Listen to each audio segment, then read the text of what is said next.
হায় রে মোবাইল, তুই কতই কিছু না খাইলি। প্রথমে স্বামী স্ত্রীর সম্পর্কটা খাইলি, রেডিও খাইলি, টিভি খাইলি, পত্রিকা খাইলি, টর্চলাইট খাইলি, ক্যালকুলেটর খাইলি, ক্যামেরা খাইলি, ভিসিআর টিভি খাইলি, সিনেমা হলটা তাও খাইলি, কম্পিউটার ল্যাপটপ খাইলি, আয়না খাইলি, হাত ঘড়ি খাইলি, সবশেষে অ্যালার্ম ঘড়িটা খাইলি, রাতের ঘুমটাও খাইলি, অল্প বয়সে চোখটাও কানা করলি, আর লেখাপড়া তো খাইলি খাইলি, সাথে সাথে মূল্যবান সময়টাও খাইলি। মেলা মানুষে বলতে আমি শুনছি কিডনি বেচে নাকি আইফোন কিনছে, তার মানে তুই কিডনিটাও খাইলি।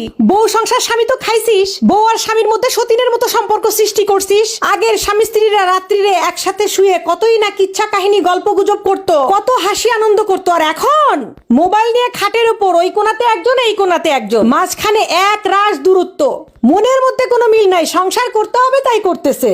স্বামীর স্ত্রীকে ভালো লাগে না, স্ত্রীর স্বামীকে ভালো লাগে না। সবাই মোবাইলের ভিতর আসক্ত। মোবাইলের ভিতরে যেগুলো আছে শুধু ওগুলাকেই ভালো লাগে। স্বামীর অন্য বইয়ের চাকচিক্য ভালো লাগে, আর স্ত্রীর অন্যের স্বামীর কথাবার্তা চালচলন এগুলো ভালো লাগে। হায় রে কি যুগ পড়লো রে, মোবাইলে সবকিছুই খাইলো রে। আগের দিনগুলা কি যে ভালো ছিল। আগে স্বামী স্ত্রীর সম্পর্ক দেখলে বুক ভরে যেত। আমাদের নানি দাদিরা যে আছে তাদের ভালোবাসা দেখলে এখনো মনটা ভরে যায়। আর আমাদের মধ্যে খালি মারামারি, ফাটাফাটি, গন্ডগোল, খোসাখুসি, এগুলো ছাড়া আর কোনো কিছুই নাই। এর একমাত্র কারণই হচ্ছে ওই সর্বনাশা মোবাইল। ওই মোবাইলেই সর্বনাশটা করলো। এই যে আগে স্বামীরা কাজে থেকে আসলে বাড়িতে এসে ঢুকে বলতো, বউ আমার জন্য একটু পানি টানি রেডি করো। আর এখন বাড়িতে আসার সাথে সাথে প্রাচীরের ওই পাশ থেকে ওয়াইফাই কানেক্ট করে মোবাইল দেখতে দেখতে ঢুকবে, ঢুকে বলবে এই ভাত দে। বউয়ের দিকে তাকানোর সময় নাই, বউ খাইছে কিনা, পড়ছে কিনা, কোনো জিজ্ঞাসাবাদ কিচ্ছু নাই। ওই মোবাইল টিপতে টিপতেই ভাত গিলবে, তারপরও বউকে একবার জিজ্ঞাসা করবে না, একটু বউয়ের দিকে তাকাবে না।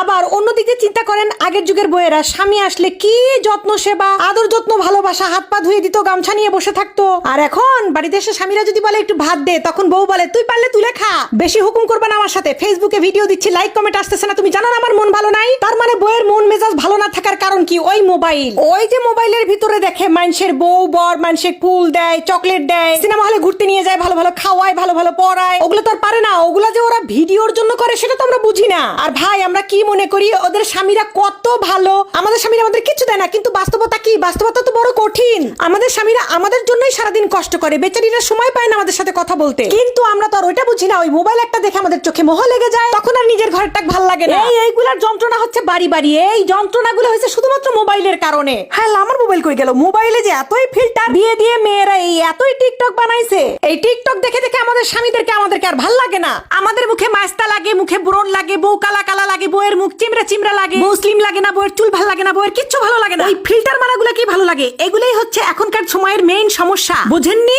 আর বউদের সমস্যা হয়ে গেছে ওই যে মানুষের স্বামী বউদেরকে এত ভালোবাসে, বড় বড় গিফট কিনে দেয়, দামি দামি কার কিনে দিছে। আমাদের কপালে তো রিক্সাও জোটে না, ভ্যানও জোটে না। কিন্তু ওগুলা ভাই, ওদের তো ওগুলো অন্য জিনিস, ওগুলা বুঝি না তো আমরা। ওগুলো আমরা না